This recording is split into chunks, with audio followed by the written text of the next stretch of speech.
Wanasifiwe. Tunaomba Biblia zetu tusome. Tuweze kufungua Biblia zetu tusome neno la Mungu. Kitabu cha Mathayo. Kitabu cha Mathayo. Mathayo 26. Mathayo 26.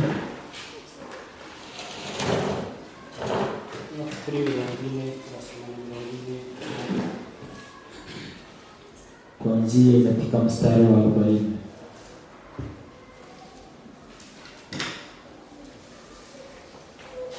Mathayo 26. Mathayo 26. 40 kurageza ku 40. Mstari wa 40 na 41. Abahabonye kusomeza wala mpao na kusoma katika jina la Yesu. Aravuze ngo agaruka aho abigishwa bari, akawajia wale wanafunzi, asanga basinziriye, akawakuta wamelala. Abaza Petero ati harya ubashije kubana maso nanje isaha imwe? Akamwambia Petero, je, hamkuweza kukesha pamoja nami hata saa moja? 41. Aravuze ngo mube maso musenge mutaja mosha. Amen. Kesheni muombe msije mkaingia majaribuni. Amen. Wanasifiwe. Haleluya. Reka mbaze shima Imana. Wacha niweze kumshukuru Mungu kuba itwirijeho twese abangana gutya birirwa mu mirimo ye hatandukanye. Wale wameshinda kwa makazi tofauti. Hari abarwayi barwaye icyumweru cyose cyangwa se kuno kwezi. Kuna wagonjwa wamegonjeka hii wiki. Bamwe ndabona twateranye, hari n'abandi batabashije kugera hano. Wengine wamekusanyika nasi, kuna wengine hawajakuja. Imana ishimwe ko batangiye koroherwa. Mungu asifiwe kwa sababu wameendelea kujihisi vyema. Bwana asifiwe. Amen. Ndashimira abantu bose babaye imbere y'Imana. Nashukuru kila mmoja aliyekuwa mbele za Mungu. Tibiba byorosha abantu baririwe mu mirimo itandukanye. Sio kawaida watu wanashinda kwa makazi tofauti. Tuba turushe cyane, huwa tumechoka sana, ariko kuba Imana iduciriye imigozi tukagera hano, Imana yabicuwe. Kwa sababu Mungu amekata nyororo tukafika hapa. Asifiwe. Ndashima Imana ko twateranye n'abayobozi bacu. Nashukuru Mungu kwa sababu tumekusanyika na viongozi kandi bakaba baratugiriye icyizere, tena wametudhamani, tukaba tugiye kuganira Imana yadushize. Hapo tunaelekea kuongea kile Mungu ameweka ndani mwetu. Imana yobujuraho umugisha. Mungu wa mbinguni awabariki. Bwana asifiwe. Amen. Turavuga umwanya mutoya, tutaongea muda mfupi kuri iri jambo tumaze gusoma. Kwa neno hili tumetoka kusoma, kubera yuko umuvugabutumwa wa mbere azaganira gake gashoboka. Kwa sababu mwinjilisti wa kwanza anaongea akifupisha. Turabavuga ubutumwa babiri, kwa wainjilisti wawili. Wa nyuma araza gufata umwanya uhagije, yule atahubiri wa nyuma atakuja kuchukua muda kugira ngo aze gusoza, yule akuje kukamatisha. Ariko uyu mwanya mutoya tubane maso, bali kwa muda huu mdogo tuwe pamoja. Twinjira mu ijambo ry'Imana tumaze gusoma hano muri Mathayo. Tugiye kwa neno la Mungu tumesoma hapa kwa Mathayo. Ni ijambo ryo gusenga, ni neno la maombi. Kuba maso.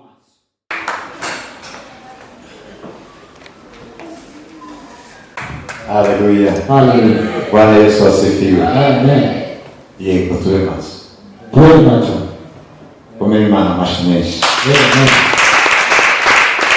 Amen. Tugiye kuja gusenga. Tunataka kuingia kwa maombi. Dushingiye kuri iri jambo mwene data atubwiye. Tukiombea neno hili ndugu. Yesu alikuwa mfano mzuri, kandi adusiga mu nzira yo gusenga. Akabwata kwa njia ya kuomba. Tahandi twabona imbaraga, kuna mahali tunapata nguvu tudasenze. Bila kuomba. Paulo alisema yanze munageze ikirenge ubuce. Kwa sababu nimepiga hatua kwa wake. Nagize muzira neza neza Yesu. Nimepita kwa njia ya Yesu. Haleluya. Haleluya. Bwana Yesu asifiwe. Amen. Yego tuwe maso. Tuwe macho. Komeni Imana mashimeshi. Amen. Tugiye kuja gusenga. Tunataka kuingia kwa maombi. Dushingiye kuri iri jambo mwene data atubwiye. Tukiombea neno hili ndugu ametuambia. Ndashima Imana kuko muri iki gihe twabaye mu gihe cyo gusenga. Nashukuru kwa nyakati hizi kuishi kwa maombi no kuganira cyane ku masengesho. Na kuongea sana kwa maombi. Icyo umuntu yatinze kile mtu amepanda azakimwe. Huwa kijua cyangwa azasamacho. Anafanana na kile. Bwana Yesu asifiwe. Amen. Ubwo twatinze ku magambo yo gusenga no gusenga. Tuweza kukawia kwa maneno ya kuomba. Tuzabimugisha kwakira imbaraga ziri mu masengesho. Tutapata baraka za maombi. Kuko kwa sababu Yesu yarasenze. Yesu aliomba. Yasenze kenshi. Yesu aliomba mara mingi. Asenga ari wenyine. Aliomba akiwa peke yake. Asenga n'abigisha. Aliomba pamoja na wanafunzi. Abigisha gusenga. Akawafunza kuomba. Abahatira gusenga. Akaweza kuwasitiza kuomba. Bwana Yesu asifiwe. Amen. N'umwana w'Imana. Mwana wa Mungu. Yari afite imbaraga. Alikuwa na nguvu zo kuba mu isi. za kuishi ulimwenguni. Ubasha bw'Imana. Katika uwezo wa Mungu. Kandi agasohoza umugambi. Na atimize ahadi yake. Ariko lakini yambaye umubiri. Aliweza kuvaa mwili. Kugira ngo abe mu buzima tuzanyuramo. Ili apite kwa maisha haya tutapitia. Kandi abashe kunesha. Na aweze kushinda. Bitume natwe. Sababisha kila sisi tunyura mu buzima twambaye umubiri tukaba mu isi. Kupita kwa maisha haya tukiwa na mwili na kunesha. Lakini tuweze kushinda. Bwana Yesu asifiwe. Amen. Bimwe muzamfashije kunesha. Yale ni sehemu ya kushinda. No gusenga. Ni kuomba. Kuko gusenga kwa sababu maombi batumye amaso yasababisha kwa macho akabasha kumenya umwanzi aweze kujua mwasi n'imbaraga afite na nguvu kwa nazo kandi akamutsinda na tena akamshinda. Ariko iyo umuntu adasenga lakini mtu akiwa maombi wawushingikirije ikibi wewe unakwenda jambo hili ufite izindi mbaraga wewe kwa Mungu zingine uhagazemo bado unasimama na ushobora gutuma utsinda urugamba zinasababisha ushindi.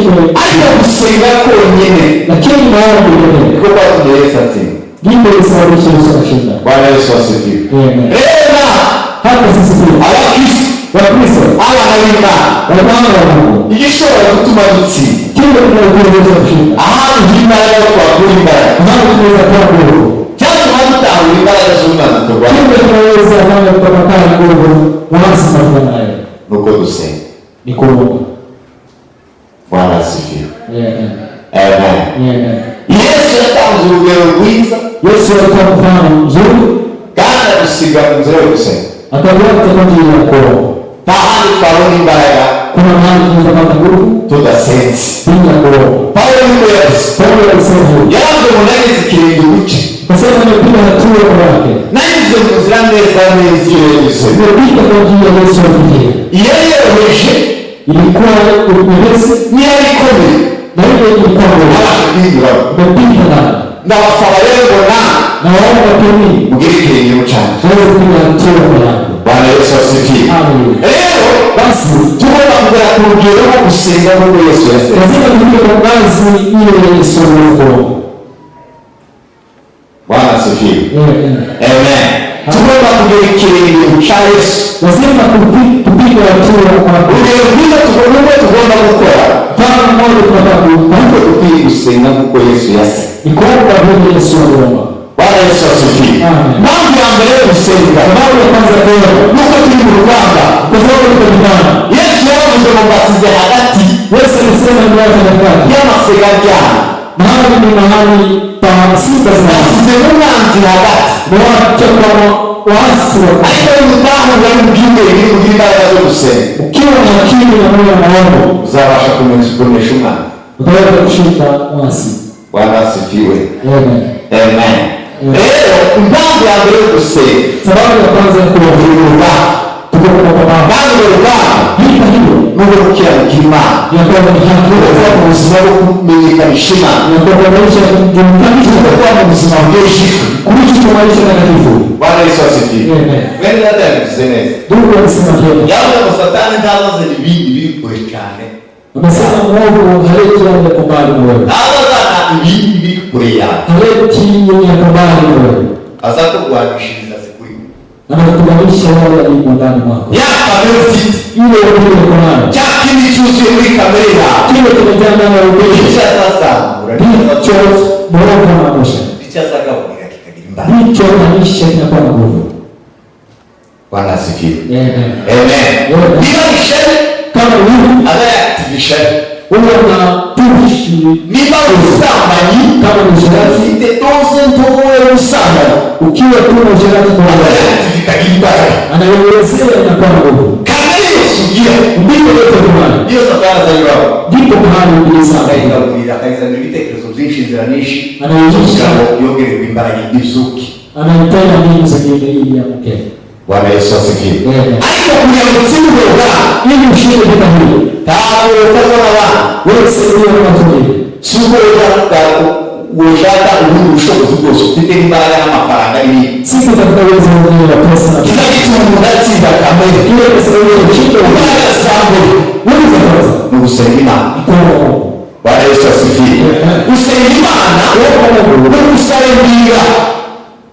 N'ubuzima bwo kwihima inaonyesha kuijana n'ubusanga Imana wowe kaboneka ko nta bushobozi ufite bwo gutsinda ubwo bwangu wewe unaonekana kuwa huna nguvu za kushinda vita aho ugashaka Imana kuko ifite imbaraga bado unatafuta Mungu kwa sababu ndiye ana uwezo wa kushinda. Bwana Yesu asifiwe. Hata Yesu aona na Imana alikuwa mwana wa Mungu yashoboye wenyine hata kwa anaweza kutenda yahora ashimwe Imana alikuwa mchanga mbele za Mungu yabasha gushaka imbaraga z'Imana ili atafuta nguvu za Mungu n'ubushake bwawe na uwezo wake.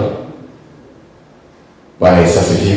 Nibuze aya magambo mwene yatasomye maneno haya Mungu amesema Yesu yari asenga Yesu alikuwa anaomba byageze aho avuga ngo Mana lakini mahali akasema iki gikombe kimbona kikombe hiki Mungu imbaraga z'umwijima kwa sababu Mungu aliza zari zimaze kumugariza zilitoka hilo leo ahora Mungu urugamba rukomeye ukawa vita ni nguvu adashobora kuresista yiriya we kwiganyiko hapo kuna uwezo kuingia katika ariko yarasenze kina naomba aravuga ngo Mana ntugushaka asema sio mapenzi yangu ahubwo ni wowe ushaka bali ni mapenzi yako uwo mwanya uyoboye imbaraga kwa mapenzi yako icyo cyatumye yigisha wanafunzi sana ni yaramaze kubona ko yaramaze kwambara imbaraga zo kunesha urugamba alikuwa ni kwa nguvu za kushinda vita. Bwana Yesu asifiwe.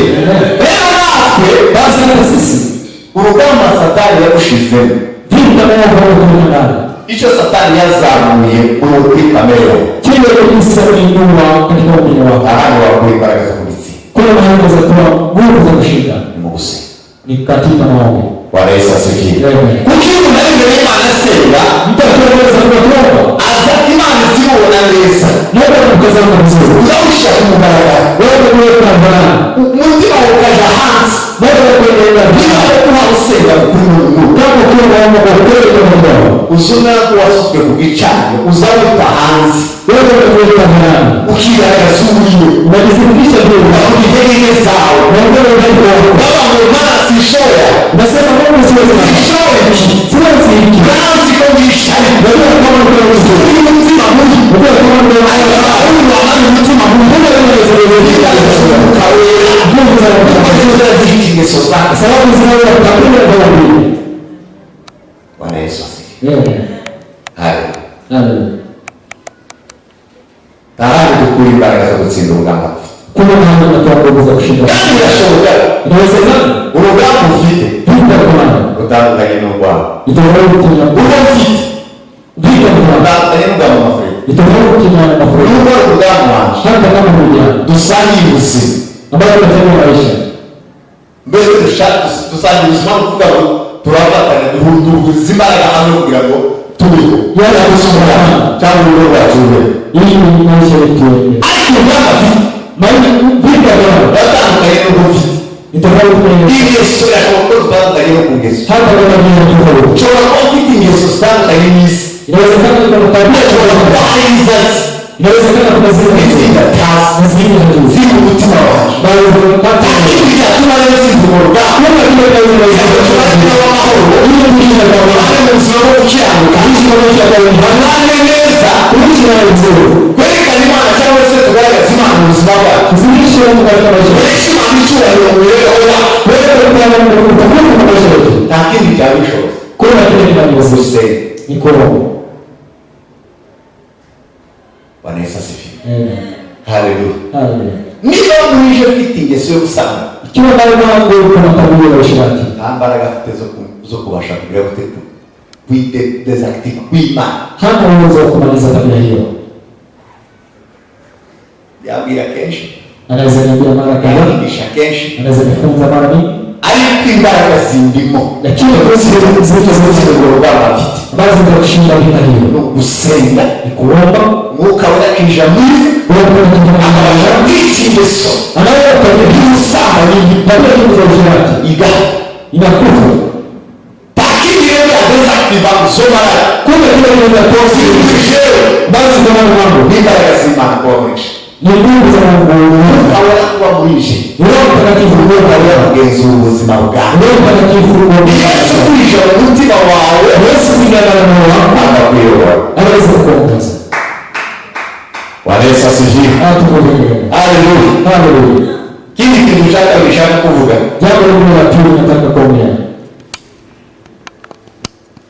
amen amen gusenga konyine niko kuza gutuma umuntu amenya ibihe kuomba ndio kunasababisha mtu baguha imbaraga zo kugenzura inakupa nguvu za kujua mikakati kugira ngo ubashe kugera ku masezerano yawe ili uweze kufikia ahadi zako abanyembaraga wewe abantu basenga abari maso nibo baziye ntibashobora kwitiranya haiwezi kutofautisha Bwana Yesu asifiwe bafite imbaraga zo kugenzura ibihe wakona nguvu za kutazama mikakati amen bafite imbaraga zo kugera mu gihe cyo gutegereza wakona nguvu za kufikia mikakati ikigeregezo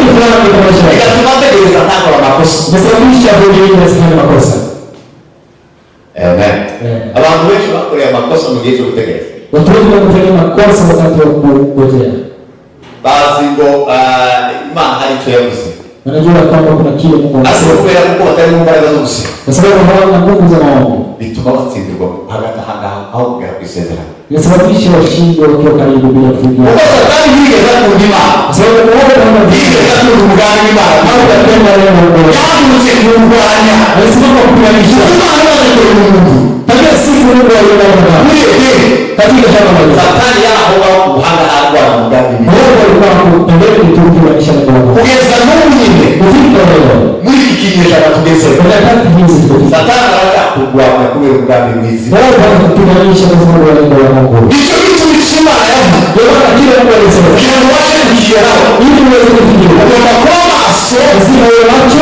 ukagira imbaraga zo kugenzura ibihe unakuwa na nguvu za kuongoza igihe gezemo ndio nyakati hizo nafikia igihe cyo kugeragezwa nyakati za kuongoza ariko nyuma yo kugeragezwa badala ya kujaribu nzajya guca Imana yavuze nitafikia kile Mungu amesema Bwana Yesu asifiwe amen Haleluya. natekereje Yosefu nimefikiria kuna Yesu cyatumye Yosefu akomera kile kufundisha Yusufu akakuwa na nguvu mu gihe yagizeho nyakati alizozifikia nuko yari afite Imana yavuze kwa sababu alikuwa na kile Mungu nuko yari afite isezerano ry'Imana kwa sababu alikuwa na agano na Mungu ari icyo Imana yari yaramubwiye kuna kile Mungu alikuwa anamwambia naye Bwana Yesu asifiwe cyatumye ibintu byose yahura nabyo ndio maana yeye alikuwa kandi ibintu bikomeye ilikuwa nyakati yarihanganye yarazi neza ko yavuye Imana kuna huwa kabisa yegeze mu bihe byiza hata ikiwa mwonekano yegeze mu bihe byiza usiku alikuwa mwonekano mzuri aliyapa Potifa akafika kwa Potifa abamanaje kwa Potifa akaenda kukuwa kiongozi wa mambo yote Yosefu arakundwa usiku akapendwa shebuja Bwanake akampenda kubera ko yabonye ko kwimana kuri kuri kwa sababu alikuwa anaona mkono wa Mungu uko sawa byiwe butuzi byazungutse bimera neza utajiri wake ukimfaidika aragenda neza arabitahura amenya ko bidaturuka ku bushakashatsi bwe cyangwa se ku mbaraga ze akaweza kujua kabisa kama alitoka kwa Mungu araba mu butuzi n'ibintu byiza birahangana kwa sababu alijibu yote na mambo hayo biraturuka ku kuboko kw'Imana kuri kuri uyu munyaga imetoka kwa mkono wa Mungu ulio kwa mtumwa huyu bivaho ngaho kutoka hapo akundwa na nyirabusha akapendwa na mama yake akundwa na nyirabusha akapendwa uburanga bwe n'ubwiza bwe bwafekita gukunda nyirabusha yaani sura yake na uzuri wake ikavuruta huyo mama tekereza ko muri icyo gihe Yosefu yaribasha tekereza ko muri icyo gihe Yosefu yaribasha nafikiria nyakati hizo Yusufu alikuwa ameishi byari kumutera ingesababisha no gukora ibyo nyirabusha aweze kufanya yale kugira amunezeze ili amfurahishe kandi umunyacyubahiro yubahwe n'urwo aweze kuwa mwenye heshima ariko kubera ko kwa sababu yarazi icyo Imana yavuze alikuwa anajua kile no mu gihe yakoze amakosa hata kwenye nyakati hizo alikuwa abantu benshi bashobora kuba barakorera amakosa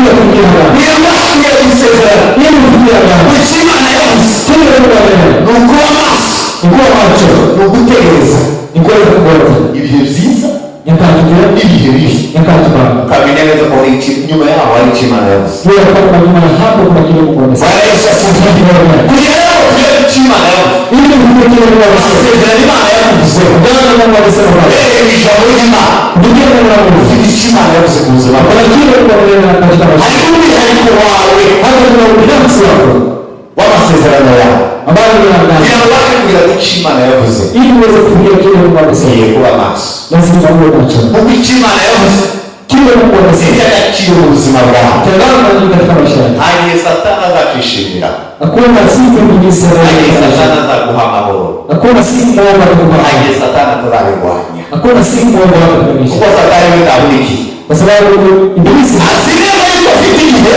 ndio kwamba kuna nyakati ahayakoreramo hakuna nyakati ntazi ni kigufi na tena ni full azi n'iherezo rye ko ari bibi anajua kama mwisho wake mbaya Bwana Yesu asifiwe amen azi n'iherezo rye ari bibi anajua kama mwisho wake mbaya Satani azi imbaraga z'Imana wewe unajua nguvu za Mungu azi ko yatsinzwe anajua kama mshindi azi iherezo rye anajua kama mwisho wake icyo gituma ari maso kugira ngo arwanye umugambi w'Imana ndio sababu wake ya kuonyesha neno utabasha gusohora mu buzima bwawe ili tuweze kutumia Mungu kugira rero ngo umugambi w'Imana usohore ili leo wewe uzagera ku cyo Imana yavuze ili ufike kwa kile Mungu amesema uzagira ngo kugira ngo uzakore icyo Imana yagushizeho ili ufanye kile Mungu amesema no kuba maso ugasenga kuwa macho nao mu bihe bikomeye unataka Mungu abo bari imbaraga unajua Mungu zo kubasha gutsinda sasa uweze kushinda ariko unataka Yesu yadusigishije ngo azagaruka Yesu alikuwa na isi yacu unataka kusema igihugu cyacu kiri mu ijuru nchi yetu ni Mungu Yesu azagaruka tujana Yesu anakuja kutukuza azadukura muri isi y'abantu kutoka kwa nchi ya uzima tujane mu ijuru kutoka kwa mbingu kandi iteka ryose katika ufalme wa aho Mungu tuzaba ntabwo ari ingamba ngo tuzabayo dusubiye tutakuwa mahali pazuri tuzabayo tunezerewe tutakuwa na furaha tuzaba ibihe byose twishimye tutakuwa na kazi zetu tuzaba mu munezero tutaishi kwa furaha rero basi dufite isezerano y'uko risezerano kuna agano la kulipa kwa Yesu Bwana Yesu asifiwe abatanduza imishura zabo wale waliotafiri buri batanduza muri isi wale waliotafiri abayoboye mu buzima bukomeye wale waliotafiri maisha yao na Mungu bazahabwa ingororano watapewa karamu kandi n'ikamba ritangirika na tena ni taji ambayo hamiwezi Bwana Yesu asifiwe dukwiye kuba maso lazima tuwe macho tugategereza Yesu tunangoja mfalme Yesu Yesu yavuze mu mugani w'abakobwa cumi Yesu alisema hadithi ya abakobwa cumi hao wasema tu harimo batanu bari maso kulikuwa watano walikuwa macho Bwana Yesu asifiwe bari bategereje umukwe walikuwa wanangoja ariko batanu bari maso kulikuwa watano walikuwa macho bari baritunganyije walikuwa wameganda bari bazi iyo baja walikuwa wanajua mahali bazi umukwe walikuwa wanajua bari hadithi bategereje umukwe walikuwa wanajua bari bategereje umukwe walikuwa wanajua bazi igihe walikuwa wanajua walikuwa wanajua kugira ngo babashe kuzagera mu gihe cyo kwakira umukwe ili wafike kwenye kazi za kupokea bwana harusi Bwana Yesu asifiwe batanu b'abakuru watano walikuwa barasinziriye waweze kusinzira ariko abatanu b'abagabo watano wenye hekima baba bari maso mu gihe cyo gusinzira walikuwa macho kwenye kazi za kusinzira Bwana Yesu asifiwe abandi nabo bari bari maso wale wapumbavu walikuwa macho ariko bagera mu gihe cyo gusinzira wakati wa kusinzira barasinzira wakaweza kusinzira ariko bari bari maso mu gihe cy'umwuka wale walikuwa macho ndani ya kiroho bari bafite ibiti bimaso walikuwa na mioyo ya bari maso mu gihe cyo gusinzira walikuwa macho wakati wa ariko bikomeye kwenye kazi Mungu bikwiye kuba nabo bari maso aba maso abafite ibiti bimaso nibo baba maso cyane wale kuna mioyo ya macho ni wanaoshwa kazi hizo Bwana Yesu asifiwe ari igihe kibi kuna wakati bwana ari igihe kibi kuna wakati bwana ababa maso n'abafite imitima iri maso wale kwa macho ni wale kuna mioyo ya macho Bwana asifiwe haleluya dukwiye kuba maso lazima tuwe macho kugira ngo tumenye igihe ili tujue nyakati aho kigeze mahali tumefikia banditse bagira ngo niba ari kuri inoze ngo burinziwe bwo menyesha igihe Bwana Yesu asifiwe mlinzi ashoboka unanifahamu kuko yarageze mu gihe cy'igicu inawezekana alikuwa ametoka kwenye nyakati mbaya igihe gikomeye nyakati za uzuri igihe kimugoye nyakati zilizo mbaya ariko yarasenze aliweza kuomba aravuga ngo menyesha igihe Akasema Mungu yani magambo yo gusaba imbaraga ilikuwa ni kwamba Mungu yabone igihe kigeze sio vile kupata majibu zibashe gusinzira zote kuna igihe cyo kuba maso kwa hiyo kwa macho Bwana Yesu asifiwe. Haleluya. Abantu basinzira igihe cyo kuba maso na wale wanaolala kwa wakati wa macho bari mu buzima wakomaisha ugoye ukomeye bubi bali Mungu mbaya zaidi ariko abantu bari maso wale wako macho baziyo baje unajua hali baziyo kama wahalagwana nabo unajua kitu kwa kubana kandi bazibiherezo byabo bazatsi hata unajua mwisho wake watashinda. Bwana ndiye umugisha. Mungu atubariki. Yesu yatubwiye kuba maso. Yesu atuambia kwa macho. Amen. Amen. Ni uzima kama unajua kama unajua Bwana asifiwe. Nisi katika ulimwengu amahoro hakuna amani. Tulibogana tugomba kuba maso. Nasema tuwe macho kugira ngo tuzasohore mu gihe cy'umunezero ili tuweze kutimiza nyakati za furaha. Yesu azaduha amakamba. Yesu atatuhika. Yesu nagaruka. Yesu kurudi gutwara itorero rye. Kuchukua kanisa lake. Azasange turi maso. Akunda tukiwa macho. Azasange twiteguye. Akunda tukiwa macho. Azasange twaramesha ibishura byacu. Akunda tukiwa macho. Azatugororere. Aweze kutuzawadi mu gihe gikwiriye. kwa nyakati ambazo zinafaa. Bwana umugisha. Mungu atubariki. Amen. Amen.